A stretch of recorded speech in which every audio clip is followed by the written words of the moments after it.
Saudara-saudara sekalian, hari ini kita berdiri di ambang sebuah momen yang tidak hanya gemilang bagi seorang atlet muda, tetapi juga bagi bangsa kita secara keseluruhan. Karena saat Rizky Juniansyah berhasil meraih medali emas di kelas 73 kg angkat besi pada Olimpiade musim panas 2024, ia bukan sekadar membawa pulang penghargaan, ia membawa pulang sebuah lambang harapan, transformasi, dan kebanggaan nasional. Padahal, perjalanan itu pun tak mudah. Dari awalnya ia ditempa dalam keluarganya yang menekuni angkat besi, hingga harus menghadapi hambatan medis, hingga akhirnya muncul sebagai juara dunia dalam sorotan publik. Saudara-saudara, mari kita bersama merenungkan mengapa pencapaian Rizky Juniansyah begitu penting bagi Indonesia, bagaimana ia dapat menjadi titik balik bagi skena olahraga kita, dan apa yang perlu kita perhatikan ke depan. Tanda hubung. Pertama, pencapaian ini merupakan bukti nyata bahwa Indonesia mampu berprestasi di luar medan perjuangan tradisionalnya. Selama ini, kita mengenal nama-nama besar dari cabang bulu tangkis, dan memang kita sangat berbangga. Namun kini, dengan Rizky mengangkat medali emas angkat besi, kita menyaksikan pergeseran. Kita menyaksikan bahwa potensi bangsa ini meluas ke arena lain, ke cabang-cabang yang sebelumnya mungkin dianggap non-mainstream. Dalam hal ini, angka berbicara, pada Olimpiade 2024, Indonesia meraih 2 medali emas pertama kali sejak tahun 1992. Dan salah satunya adalah emas angkat besi melalui Rizky Juniansyah. Ini bukan sekadar kemenangan bagi Rizky, melainkan kemenangan simbolis bagi seluruh sistem olahraga kita, menyatakan bahwa dengan persiapan yang tepat, komitmen, dan dukungan, kita bisa menembus batas yang sebelumnya dianggap sulit. Tanda hubung. Kedua, pencapaian ini memiliki kekuatan simbolik yang besar. Ketika seorang pemuda dari Banten, dari keluarga atlet angkat besi, naik ke podium tertinggi di Paris, maka ia menjadi inspirasi, bukan hanya bagi atlet-atlet angkat besi atau atlet muda, tetapi bagi seluruh generasi muda Indonesia yang punya mimpi besar di bidang olahraga. Bayangkan betapa banyak anak muda yang menonton, menyaksikan bahwa peluang mereka terbuka, bahwa bukan hanya bulu tangkis atau sepak bola saja yang bisa membawa kebanggaan, tetapi juga cabang lainnya. Dan ketika mereka melihat Rizky angkat 199 kg dalam clean dan jerk untuk memecahkan rekor Olimpiade, maka mereka menyaksikan bahwa keberanian untuk bermimpi besar itu bisa berbuah nyata. Lebih dari itu, kemenangan ini memupuk rasa kebanggaan nasional, ketika bendera merah putih berkibar, ketika lagu kebangsaan kita berkumandang di Paris Expo Porte de Versailles, itu adalah momen yang menggetarkan, yang menyatukan rakyat Indonesia dari Sabang sampai Merauke dalam satu tarikan nafas nasionalisme. Tanda hubung. Ketiga, dari sisi strategis, kemenangan ini menandakan bahwa investasi dalam olahraga emerging, atau cabang-cabang yang selama ini kurang mendapat sorotan bisa menghasilkan hasil besar. Jika kita hanya fokus pada cabang-cabang mapan saja, kita mungkin melewatkan banyak peluang. Rizky menunjukkan bahwa dengan potensi, pengelolaan yang baik, pelatihan yang tepat, kita bisa meraih medali emas, bahkan mencetak rekor. Dalam hal ini, rasio efektivitasnya luar biasa. Angkat besi ini bukan sekadar latihan rutin, tetapi ia mencapai standar dunia, ia menetapkan standar Olimpiade baru. Itu mencerminkan bahwa Indonesia mampu, bila dukungan diberikan, memainkan di level tertinggi. Hal ini membuka ruang untuk mempertanyakan bagaimana kita akan mengembangkan pipeline atlet untuk cabang-cabang lainnya, atletik, renang, angkat besi, panjat tebing, yang juga medali emas pada 2024, cabang-cabang yang punya potensi, tetapi selama ini mungkin belum mendapatkan sorotan penuh.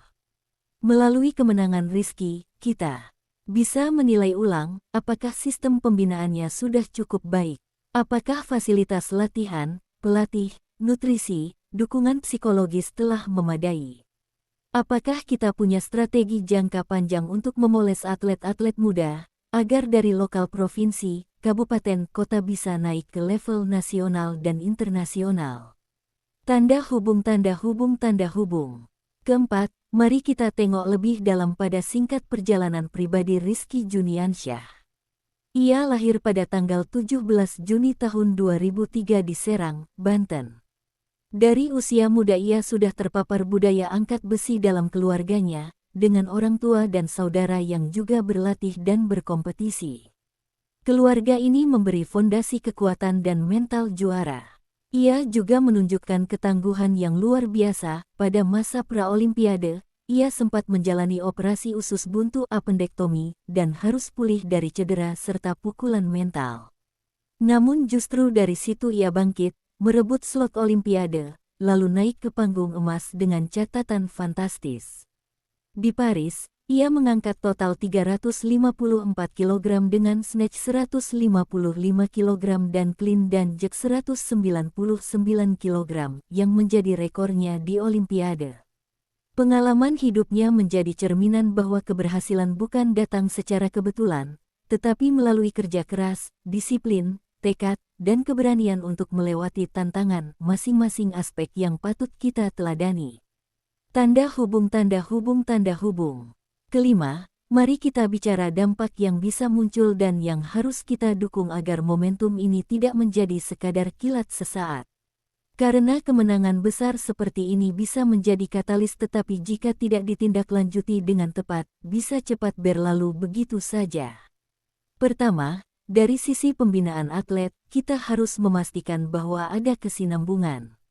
Atlet-atlet muda yang menunjukkan bakat harus mendapatkan akses ke pelatih berkualitas, fasilitas yang memadai, program pemulihan cedera prima, serta dukungan psikologis dan nutrisi.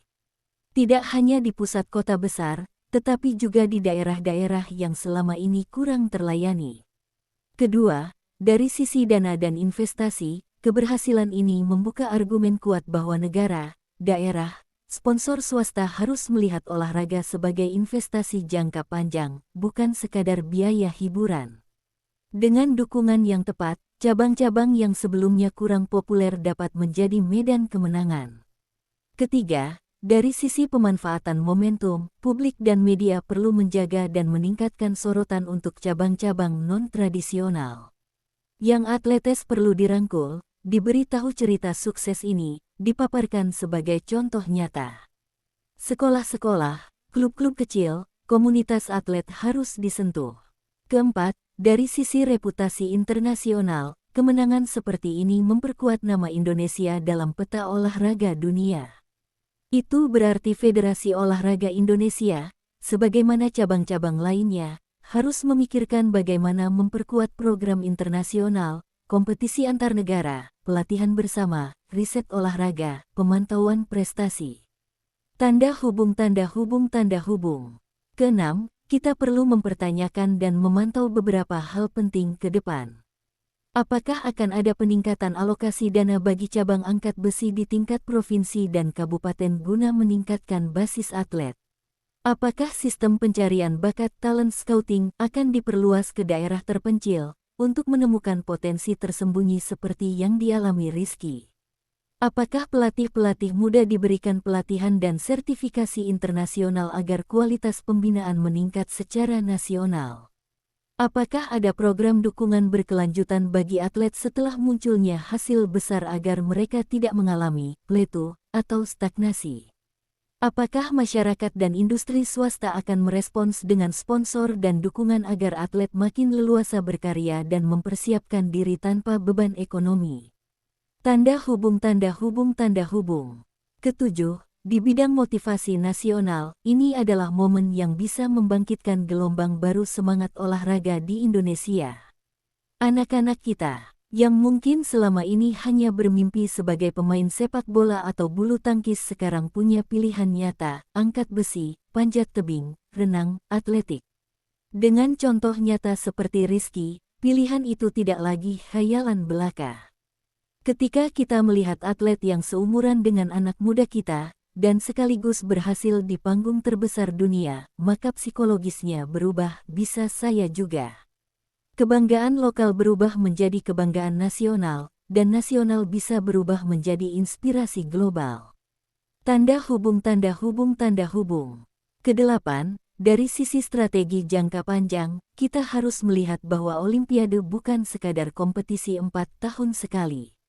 Ini adalah perjalanan panjang yang melibatkan siklus pelatihan, talent development, pemeliharaan, kompetisi, pemulihan, dan persiapan berikutnya. Kemenangan di 2024 harus dijadikan batu loncatan untuk 2028 dan seterusnya. Artinya, struktur nasional olahraga harus diadaptasi, monitoring perkembangan atlet sejak umur remaja, analisis data performa, pembiayaan yang terstruktur, fasilitas yang tersebar, dan integrasi antara kabupaten kota dengan provinsi dan pusat pelatihan. Juga, cabang-cabang yang sukses harus menjadi model. Prestasi angkat besi melalui Rizky bisa dijadikan studi kasus bagaimana pembinaan berjalan, dan kemudian dipakai sebagai referensi bagi cabang lain. Tanda hubung tanda hubung tanda hubung. Kesembilan, ada dimensi sosial dan budaya yang ikut berubah. Kemenangan ini tidak hanya soal angka kilo di beban yang diangkat, tetapi soal emosi, soal cerita rakyat modern yang menggambarkan bahwa kekuatan, tekad, dan identitas bisa dilampaui. Rizky Juniansyah bukan hanya atlet, ia menjadi simbol bahwa Indonesia kini bisa bermain besar. Bahwa kita tidak hanya tangguh di satu bidang saja, tapi bisa bersaing di banyak medan. Itu mengubah persepsi, baik di dalam negeri maupun di mata dunia. Budaya olahraga di Indonesia akan semakin kaya, lebih inklusif, lebih luas jangkauannya. Ketika anak perempuan dan laki-laki di berbagai kota melihat bahwa prestasi besar bukan hanya untuk anak kota besar, maka mereka akan lebih tergerak. Tanda hubung tanda hubung tanda hubung. Kesepuluh, mari kita tutup dengan pesan optimisme dan tantangan. Kita mengucapkan selamat kepada Rizky, tetapi sebetulnya kita juga mengundang diri kita semua untuk mengambil bagian. Karena keberhasilan ini bukan hanya milik satu orang, melainkan milik bangsa. Kita semua, pemerintah, federasi olahraga, pelatih, orang tua, guru, masyarakat, punya tanggung jawab untuk tidak membiarkannya menjadi momen tunggal. Kita harus membangun gelombang berikutnya.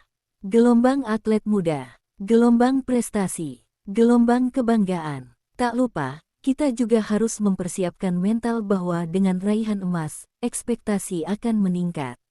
Kita harus siap menghadapi tantangan baru, mempertahankan performa, mencetak lebih banyak medali, menyebarkan prestasi ke lebih banyak cabang. Kita harus siap menghadapi kegagalan, cedera, dan saatnya kembali berjuang. Saudara-saudara, hari ini kita menyaksikan bahwa mimpi besar bisa jadi kenyataan. Dengan Rizky Juniansyah, kita belajar bahwa dengan fondasi kuat, kerja keras, keberanian dan dukungan yang tepat, Indonesia bisa melangkah ke level lebih tinggi. Mari kita lanjutkan langkah ini, demi atlet kita, demi generasi kita, demi Indonesia yang lebih besar di panggung dunia. Terima kasih.